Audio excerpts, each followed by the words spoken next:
Halo semua, selamat datang di Dapur Gulapedia. Kali ini aku akan mengajak teman-teman semua untuk melihat bagaimana produksi salah satu produk yang best seller banget di tokoku. Terhitung dari beberapa tahun belakangan, aku membuka PO untuk produk ini yaitu brownies Fudgy. Beneran, ini nggak pernah sepi dan selalu ditunggu-tunggu. Dan untuk video ini, aku membuat pesanan untuk hampers lebaran yang lalu, yang dimana pemesannya banyak customer-customerku yang memang repeat order. Mereka bilang nggak pernah bosan dengan rasa brownies ini karena memang senagih itu.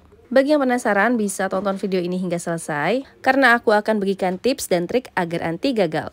Pertama, ini aku siapkan 450 gram dark cooking coklat, lalu tambahkan juga 150 gram margarin atau mentega, dan agar browniesnya moist, ini aku tambahkan 120 gram minyak sayur. Untuk wadahnya sendiri, teman-teman bisa menggunakan wadah anti panas karena akan kita pelelehkan semua bahan-bahan ini dengan cara ditim atau double boiler.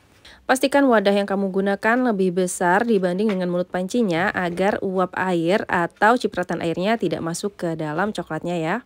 Setelah coklat, margarin dan minyak sayurnya meleleh dan tercampur rata seperti ini, kita bisa dinginkan. Lanjut siapkan wadah untuk mencampurkan adonannya, lalu masukkan 6 butir telur. Karena sekarang kita sedang membuat pesanan, jadi sebenarnya ini adalah resep yang aku kalikan 2. Jadi untuk 1 kali mengocok ini kita akan mendapatkan 2 loyang ukuran 22 x 22 cm. Kalau teman-teman membuat kue ini untuk konsumsi sendiri atau membuat versi kecilnya, teman-teman bisa membagi 2 resep ini. Selanjutnya masukkan 450 gram gula. Setelah itu gula serta telurnya akan kita kocok dengan mixer dengan kecepatan rendah. Nah, untuk membuat brownies sendiri sebenarnya nggak boleh mengocoknya hingga mengembang ya teman-teman. Jadi buat teman-teman yang pemula bisa memblender dulu gulanya atau menggunakan gula halus.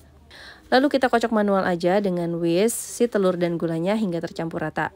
Agar nanti brownies yang kita hasilkan memiliki tekstur fudgy, tidak mengembang seperti bolu pada umumnya ya. Setelah dipastikan telur dan gulanya tercampur rata, bisa kita masukkan coklat leleh yang sudah didinginkan. Nah, ini pastikan benar-benar coklat lelehnya sudah dingin, agar telur yang ada di dalam adonan ini nggak matang ya. Setelah coklatnya sudah tercampur rata dengan telur, kita bisa masukkan 300 gram tepung terigu. Untuk tepung terigunya sendiri, pakai tepung terigu protein sedang. Jangan lupa untuk menyaring terigu serta bubuk coklatnya agar nanti hasilnya tidak ada yang bergerindil ya.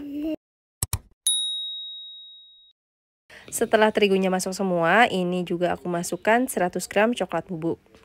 Menurutku kunci brownies yang enak kita harus menggunakan bahan-bahan coklat yang premium. Baik untuk dark coklat komponnya maupun coklat bubuknya itu sendiri. Untuk mereknya sendiri, biasanya aku menggunakan DCC dari Tulip maupun Colata. Untuk merek coklat bubuknya, biasa aku menggunakan Ben's Drop, atau bisa juga menggunakan Tulip Bordeaux. Nah, lagi-lagi kita mencampur terigu serta coklat bubuknya ke dalam adonan ini, itu nggak boleh lama-lama ya mixernya. Bagi teman-teman yang pemula, saranku gunakan aja spatula manual, jadi kita bisa mengaduknya manual hingga tercampur rata. Nah, untuk satu resep yang tadi aku buat, hasilnya ada 2 loyang ukuran 22 x 22 cm kayak gini ya teman-teman, jadi banyak banget. Pastikan loyang yang kita gunakan sudah kita olesi dengan margarin, dan untuk memudahkan keluar dari loyangnya, ini aku juga lapisi dengan baking paper. Nah, karena aku ingin membuat brownies fudgy yang sekat, jadi aku gunakan sekat 6 x 6. Sebelum itu, sekatnya juga aku sudah beri margarin agar nggak lengket ya. Setelah itu kita beri topping sesuai dengan selera. Untuk yang loyang ini aku memberi topping keju parut Silver Queen yang aku potong-potong kecil-kecil, lalu juga ada almond slice. Nah, bagi teman-teman yang ingin jualan, topping-topping kita gunakan mempengaruhi banget ya. Makin premium topping yang kita pakai, maka harga browniesnya pun akan makin tinggi. Untuk loyang yang satunya, ini aku beri topping choco chips, lalu keju parut, lalu almond slice.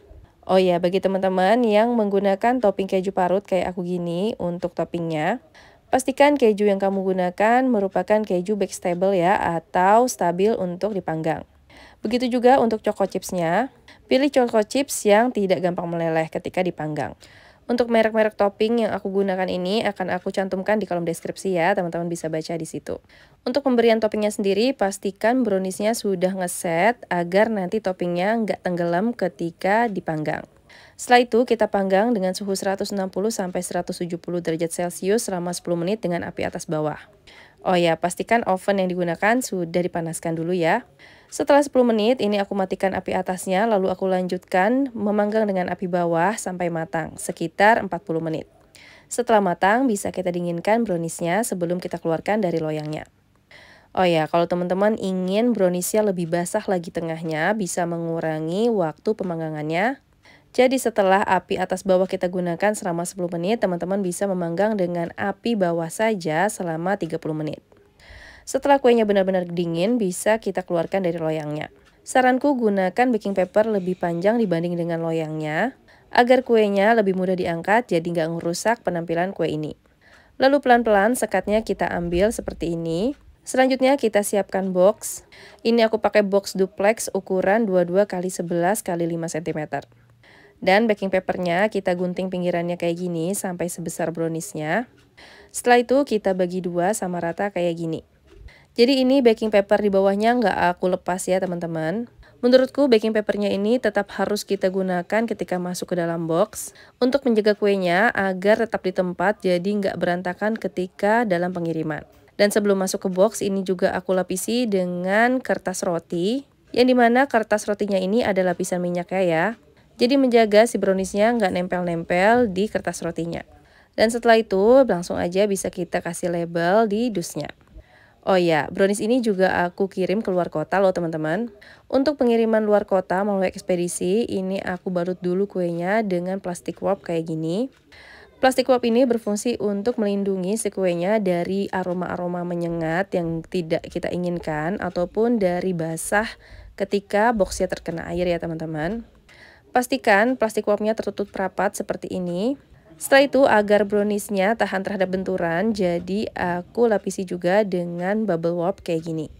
Setelah semuanya rapat, bisa kita simpan di dalam boxnya. Pilih box yang kuat dan gak gampang penyok-penyok ya teman-teman, agar bisa melindungi kuenya selama dalam perjalanan. Nah, agar kuenya cantik, ini akan aku beri pita seperti ini sebelum kita kirim. Dan biasanya untuk pengiriman ekspedisi luar kota, aku sendiri akan melapisi bagian luar dari dus ini dengan bubble wrap lagi agar lebih aman. Aku sendiri berani mengirim brownies-brownies ini ke luar kota karena memang sudah aku pastikan ya daya tahan untuk brownies Faiji sendiri itu lumayan lama. Di suhu ruang kayak gini, ini akan tahan sekitar 2 minggu. Dan bagi para pecinta coklat atau pecinta brownies pasti tahu banget kalau brownies yang sudah diinapkan akan memiliki rasa coklat yang lebih intens, jadi bakal lebih enak rasanya. Dan ini bisa teman-teman lihat ya, hasil dari browniesnya cantik banget. Shiny crustnya terbentuk dengan cantik. Dan untuk bagian dalam browniesnya ini kelihatan moist banget kan? Cus, langsung cobain di rumah. Terima kasih telah menonton, semoga bermanfaat.